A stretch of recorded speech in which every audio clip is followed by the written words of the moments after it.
हमने अपने पिछले वीडियो में प्रिसिशन ऑन्कोलॉजी के बारे में बात करी। प्रिसिशन ऑन्कोलॉजी यानी फ्यूचर ऑफ ऑन्कोलॉजी, जिसमें कि कैंसर का ट्रीटमेंट किसी एक मरीज के लिए कस्टमाइज किया जाता है डिपेंडिंग अपॉन कि उसके ट्यूमर में कोई एक ऐसा टारगेट मौजूद है जो हमें उसका सटीक या प्रिसाइज इलाज करने में मदद करे। पर ये टारगेट ढूंढते कैसे हैं?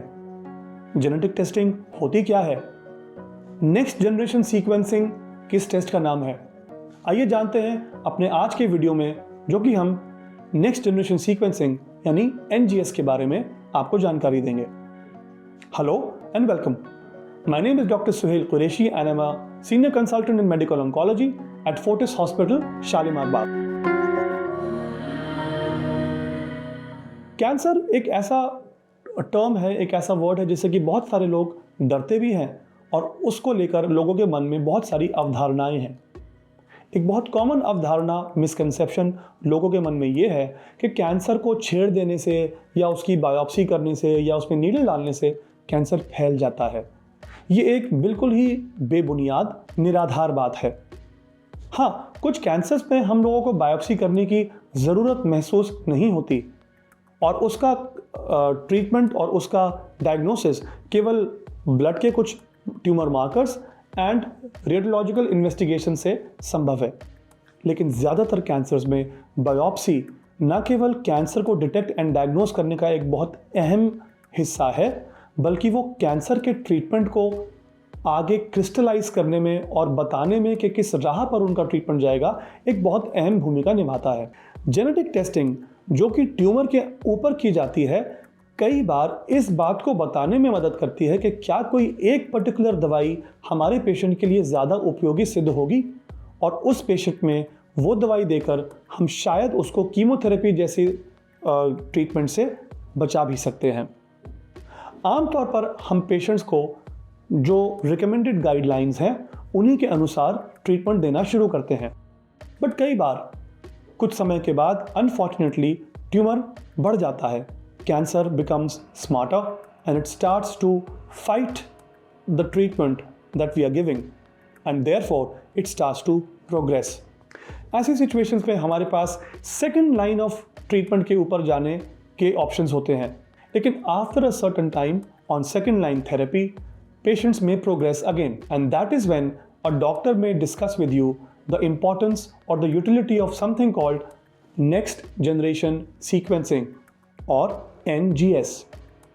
NGS एक उस तकनीक, उस टेस्ट का नाम है जिसके अंदर डॉक्टर आपके ट्यूमर के एक टुकड़े को जेनेटिक टेस्टिंग के लिए भेजेगा। ये जेनेटिक टेस्टिंग इंडिया में बहुत सारी लैब्स में उपलब्ध है एंड अगर आप ओरिजिनल NGS के बारे में बात करें तो वो USA में बहुत सारी कंपनीज ने शुरू किया था और NGS की टेस्टिंग का जो फाउंडेशन रखा गया है वो वहीं से रखा गया है। तो NGS में हम करते क्या हैं? एक्चुअली में NGS के अंदर ट्यूमर के अंदर के जेनेटिक कमजोरियों को हम ढूंढने की कोशिश करते हैं। अगर मैं आपको एज ए लेमैन कोई एग्जांपल दूं, सो लेट अस से कि कोई रेसलिंग का मैच है और अगर एक रेसलर को ये मालूम चल जाए कि दूसरे रेसलर के बाएं कंधे में कोई चोट है, तो शायद वो उसके उसी कमजोरी पर प्रहार कर कर वो मैच जीत लेगा। यही हमारी मंशा है NGS के द्वारा कि हम ट्यूमर जो कि हमारा प्रतिद्वंदी, हमारा ओपोनेंट है, उसके अंदर की जेनेटिक कमजोरियों को ढूंढे और अगर हमारे उस जेनेटिक टेस्टिंग में ट्यूमर के अंदर कोई जेनेटिक वीकनेस या कमजोरी मिल जाती है और उस वीकनेस के लिए हमारे पास दवाइयाँ उपलब्ध हैं, तो हम एक out of the box solution लेकर मरीज के सामने आ सकते हैं। It may be possible, for example if I give you an example, कि लेट अस से कि लंग कैंसर के पेशेंट में कोई ऐसा टारगेट मिल जाए जैसे कि HER2/neu, जो कि आमतौर पर ब्रेस्ट कैंसर में पाया जाता है। तो अगर आपकी existing lines of treatment exhaust हो चुकी हैं और अब आपको ऐसा टारगेट मिल रहा है जो शायद आपके लिए एक नई उम्मीद की किरण खड़ी कर दे, तो आप उस दवाई को, जो शायद ब्रेस्ट कैंसर की दवाई है, वो हम लंग कैंसर में यूज़ करके उस बीमारी को और कुछ लंबे समय के लिए कंट्रोल में रख सकते हैं। Genetic testing of the tumor may not always give you some solutions, but when you are running out of options, it is an important tool to define and crystallize the path forward. कई बार genetic testing में ऐसे तत्व हाथ में लग जाते हैं जिनके लिए आपके पास आसानी से दवाई उपलब्ध है और वो दवाइयाँ लंबे समय तक बीमारी को कंट्रोल में रखने में हमारी मदद करते हैं। Second question which comes to the mind of most people is the cost. Yes, NGS is a costly investigation and there are no guarantees. ज़रूरी नहीं कि हर पेशेंट के NGS में कोई ना कोई जेनेटिक कमजोरी निकल कर आए।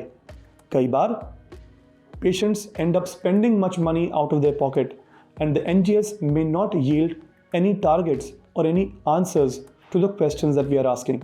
And therefore, in such situations, it is best that you discuss with your doctor what other treatment options are remaining for you and then you decide mutually how you should actually proceed forward. But एक important tool हमारे हाथ में ज़रूर है जो कि हमारे लिए आगे के ट्रीटमेंट्स में हमें डिफाइन करने में मदद करता है कि हम क्या ट्रीटमेंट करें। याद रखिए, NGS की यूटिलिटी तभी होती है जब एग्जिस्टिंग लाइंस ऑफ ट्रीटमेंट ख़त्म हो चुके हों एंड इसलिए हमारे पास जो first, second, third line of treatments हैं उनके एग्जॉस्ट होने के बाद ही हम इस तरीके की टेस्टिंग जनरली एडवाइस करते हैं।